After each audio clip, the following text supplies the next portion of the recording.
PCMs will keep asking the same question every time, and you know it's a lot of time consuming when different people are asking the same question in different contexts. So I am here to quickly compile all the Q&As I have answered in the last 2 days when 2025 batch C stream 1 online registration commenced. I'll try my best to cover everything and keep it short and sharp. Let's go. So far you are not going to NYSC this year again. You'll be needing to do the NED because that is based on the circular that was released. So it doesn't matter whether you are in batch C 2025 C2 that is going in 2026, you'll still be needing to do the NED.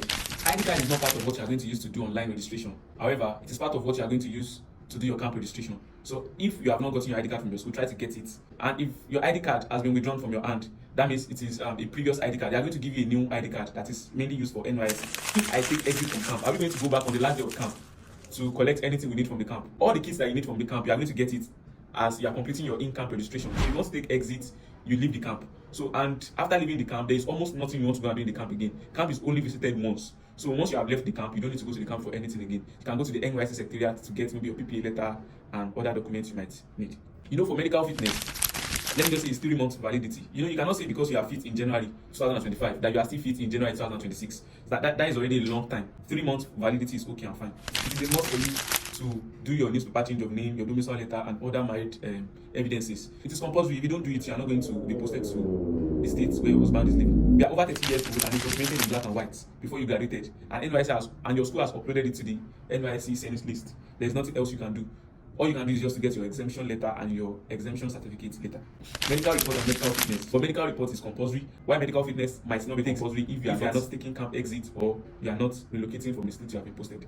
Your payment for convocation, memorabilia, completion of your clearance form does not affect your name being posted on the Senate list. If you have graduated and you don't have any issue with JAMB regularization or any other issue with the school, your name is going to be posted to the Senate list. So, and if your name is not in the Senate list, you don't have to wait till you finish your clearance or you get the money to pay for convocation before you complain. Just go and complain on time. It has to be fixed before you are ready for NYSC. Yes, definitely you have hope. NYSC portal has been somehow inconsistent since February last year.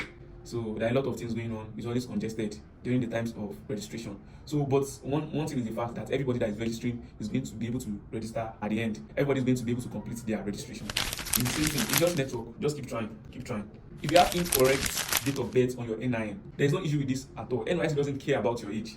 They care about your name because we don't want a person to be serving twice or a person to be going against the rules. So if your age is not up to 30 as at the time of graduation, no matter how incorrect it is, you are still eligible to participate in the national service. This is the same question. No, it won't disturb you.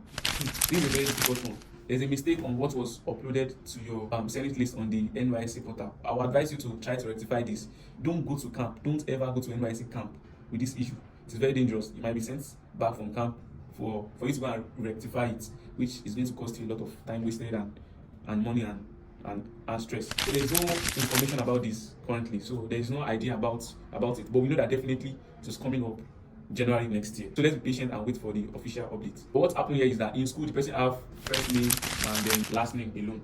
Your name and your surname. But in NIN they have first name, last name, and middle name. So is it going to work? Previously around last year, it still does. But currently now, it doesn't work again. So if your name, if you're having, maybe you have 2 names somewhere, you have 3 names somewhere, or there's a spelling error anyway, try to correct it before you need to enroll for NYSC. To go about NIN change of name or correction of name, just visit the nearest NIMC office. They are going to help you to do it. But I cannot remember the amount to do it. Or any other NIN agents like the vendors, they can also help you to do it. Okay. This is also an issue of concern. So, do you have to change your surname if you want to use married? I'm going to make a full video on this. But to quickly answer this, you don't have to change your surname. You can just add your husband's name. And if you want to change your surname, you can add it to the newspaper publication. Or you remove your middle name. That is the name that always comes last according to the school arrangement. Uthman Habib Olamilekon. Olamilekon is my middle name, but it's the one that is coming last. Okay, I'll just remove the Olamilekon and put Tafik as my husband's name. I hope that is clear. So, thank you very much.